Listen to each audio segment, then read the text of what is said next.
നമസ്കാരം. കേരളത്തിലെ സാധാരണ ജനങ്ങൾ ഞെട്ടിത്തെരിച്ചിരിക്കുകയാണ്. സാധാരണ ജനങ്ങൾ മാത്രമല്ല, എതിർ പാർട്ടിക്കാരും കോൺഗ്രസ്സുകാരും ഞെട്ടലിലാണ്. കാര്യം മറ്റൊന്നുമല്ല, എന്താ ഇത്രയും താമസിച്ചത്? തമ്മിലടിക്ക്, പാലം വലിക്ക്, ഗ്രൂപ്പുകളിലേക്ക്, കുതികാൽ വെട്ടിന് എന്തേ കോൺഗ്രസിൽ ഇത്രയും താമസം വന്നു എന്നുള്ളതാണ് അവരുടെ സംശയം. കഷ്ടമാണ്. രണ്ടാം പിണറായി സർക്കാരിന് ശേഷം നീണ്ട 10 വർഷങ്ങൾക്ക് ശേഷം അധികാരത്തിൽ വരാൻ ഒരു സാധ്യതയുണ്ടായപ്പോൾ ആദ്യമേ തുടങ്ങി തമ്മിലടി തുടങ്ങിയത് സീറ്റുകൾക്ക് വേണ്ടി. കുറെ എംപിമാർക്ക് MLA-മാരാകണം. ലോകസഭാ മത്സരം വന്നപ്പോൾ അവർക്ക് MP-മാരാകണം. സംസ്ഥാനത്തിലേക്ക് മത്സരം വന്നപ്പോൾ അവർക്ക് MLA-മാരാകണം, മുഖ്യമന്ത്രിയാകണം, മന്ത്രിമാരാകണം. അപ്പോൾ MP സ്ഥാനം രാജിവെക്കണം. അടുത്ത ഇലക്ഷന് അവർക്ക് ഇവിടെ MLA ആകണം. ഇതിന്റെ പാപഭാരം അഥവാ ചെലവ് മുഴുവൻ സാധാരണ ജനങ്ങളുടെ നികുതി പണത്തിൽ നിന്ന് കണ്ടെത്തണം. ഗതികെട്ട ഒരു വർഗം, ഗതികെട്ട വിഭാഗം, അല്ലാതെ ഇതിന് മറ്റെന്ത് പറയാൻ? നിയമസഭാ ഇലക്ഷന്റെ ചർച്ചകൾ തുടങ്ങിയപ്പോൾ തന്നെ കേരളത്തിലെ സമുന്നതനായ ഒരു നേതാവ്, മറ്റാരുമല്ല, K. സുധാകരൻ തുടങ്ങി ബഹളം. എനിക്ക് മത്സരിക്കണം. ഡൽഹിയിൽ ചെന്ന് കാത്തുകെട്ടിക്കിടന്നു സമ്മർദ്ദതന്ത്രവുമായി. പക്ഷേ ഹൈക്കമാൻഡ് ആദ്യമൊക്കെ പരിഗണിക്കാൻ തീരുമാനിച്ചുവെങ്കിലും ഇവിടെ നിന്നും പോയി അടുത്ത സമ്മർദ്ദം മറ്റാരുടെയുമല്ല, പ്രതിപക്ഷ നേതാവ് VD സതീശന്റെ. K. സുധാകരൻ മത്സരിച്ചാൽ ഞാൻ മത്സരിക്കുന്നില്ല, ഞാൻ പാർട്ടി പ്രവർത്തനത്തിൽ നിന്ന് മാറി നിൽക്കും, ആ ഭീഷണി ഏറ്റു. സുധാകരന് സീറ്റില്ല, മടങ്ങി. എന്നാൽ ഇപ്പോൾ ഇലക്ഷൻ കഴിഞ്ഞു, ജയത്തിനുള്ള സാധ്യത കോൺഗ്രസിനുണ്ട്. ആ അവസരത്തിൽ മുഖ്യമന്ത്രി സ്ഥാനത്തേക്കുള്ള പാലം വലിയും കുതികാൽ വെട്ടും കൃത്യമായി തുടങ്ങിയിരിക്കുന്നു. തെരഞ്ഞെടുപ്പ് ഫലം വന്നിട്ടില്ല, പ്രതീക്ഷ മാത്രമേ ഉള്ളൂ. ഇവിടെ തമ്മിലടി ശക്തമാണ്. VD സതീശൻ വിഭാഗവും KC വേണുഗോപാൽ വിഭാഗവും. പരമാവധി വിജയിക്കാവുന്ന MLA-മാരെ കൂടെ നിർത്താനുള്ള ശ്രമം എല്ലാവരും തുടങ്ങിക്കഴിഞ്ഞു. ഇനി അടുത്ത് MP-മാരെ കൂടെ നിർത്തി പരമാവധി ആളെണ്ണം ഉണ്ടാക്കി മുഖ്യമന്ത്രി സ്ഥാനം പിടിക്കാനാണ് ലക്ഷ്യം. അതിന് വളവേയിക്കൊണ്ട് KPCC പ്രസിഡന്റ് നല്ലൊരു മറുപടിയും കൊടുത്തു. പത്രക്കാർ ചോദിച്ചു, മത്സരിക്കാത്ത ഒരാൾ മുഖ്യമന്ത്രി സ്ഥാനാർത്ഥി ആകാൻ സാധ്യതയുണ്ടോ, മുഖ്യമന്ത്രിയാകാൻ സാധ്യതയുണ്ടോ? ആ സാധ്യത അദ്ദേഹം തള്ളിക്കളഞ്ഞില്ല. സാധ്യതയൊക്കെ ഉണ്ട് എന്ന അർത്ഥത്തിൽ മറുപടിയും കൊടുത്തു. ഇതിനൊക്കെ തുടക്കമിട്ടത് K. സുധാകരൻ തന്നെയാണ്.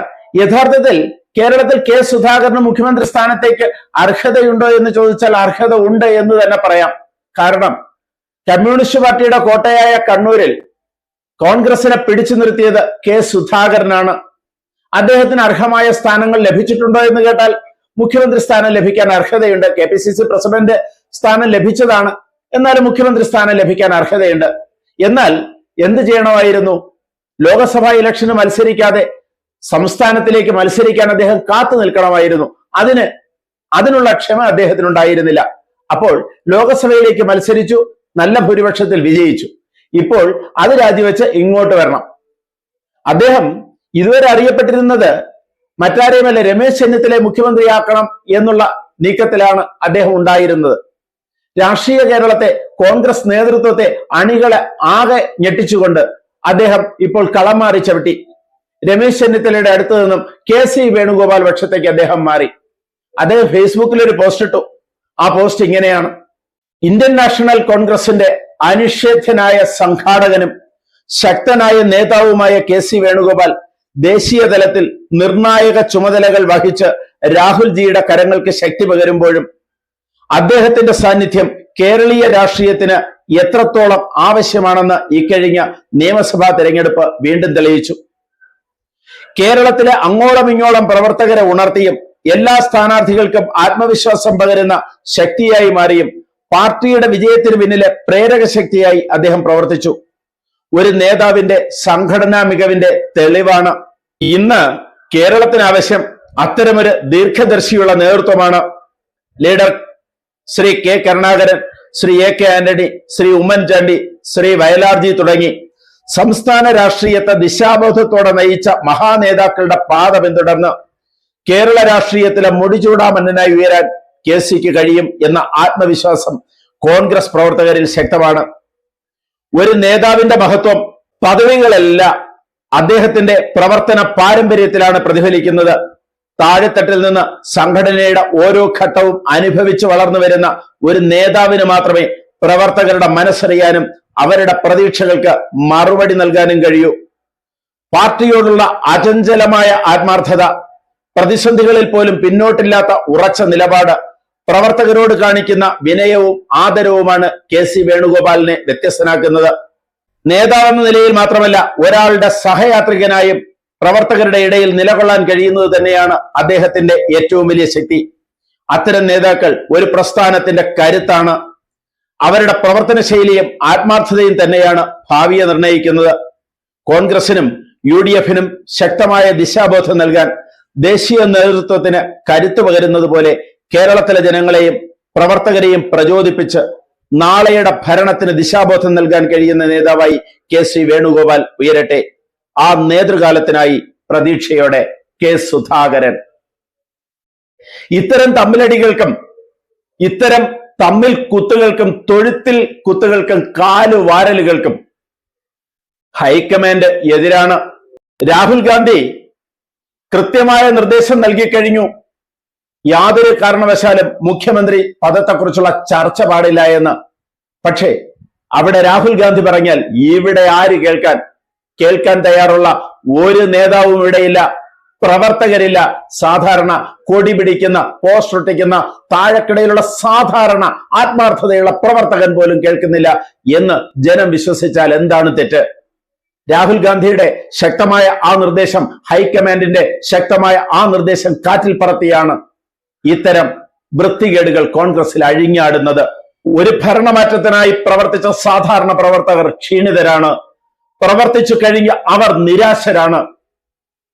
K. സുധാകരന്റെ പോസ്റ്റിന്റെ താഴെ വന്ന മറുപടികൾ, കമന്റ്സുകൾ വായിച്ചാൽ അത് മനസ്സിലാകും.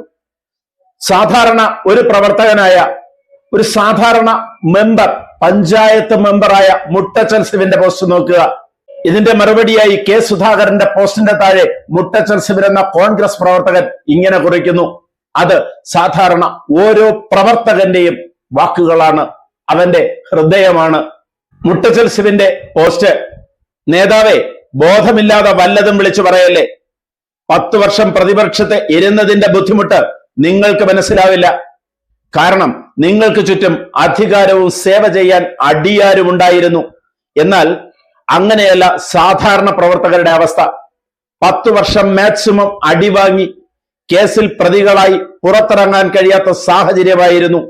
അതിൽ നിന്ന് രക്ഷകനെ പോലെ വന്ന് നശിച്ചുകൊണ്ടിരുന്ന ഈ പാർട്ടിയെ വിജയത്തിലെത്തിക്കാൻ CPM-ന്റെയും BJP-യുടെയും, എന്തിന് കോൺഗ്രസിലെ തന്നെ പല നാറികളുടെയും കുത്തുവാക്കുകളും അപമാനങ്ങളും ഏറ്റുവാങ്ങിയിട്ടും അതിൽ പതറാതെ ശക്തമായി നിലപാടെടുത്ത് കോൺഗ്രസിനെ അധികാരത്തിലേക്ക് എത്തിക്കുമ്പോൾ ജനങ്ങൾ നെഞ്ചിലേറ്റിയ VD സതീശൻ എന്ന നേതാവിനെ മാറ്റി നിർത്താമെന്നാണ് ആഗ്രഹമെങ്കിൽ അദ്ദേഹത്തിന് വേണ്ടി സാധാരണ പ്രവർത്തകർ തെരുവിലിറങ്ങി യുദ്ധം ചെയ്യും എന്നോർത്തോ.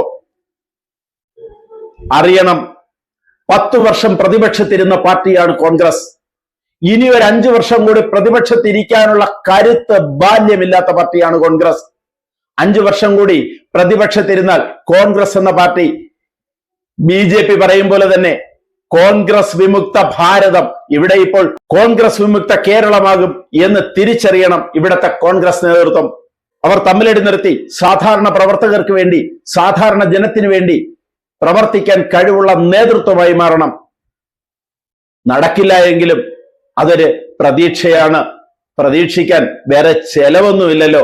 കൂടുതൽ വാർത്തകളും വിശേഷങ്ങളുമായി ഉടൻ ദയവായി ഈ ചാനൽ സബ്സ്ക്രൈബ് ചെയ്യുക.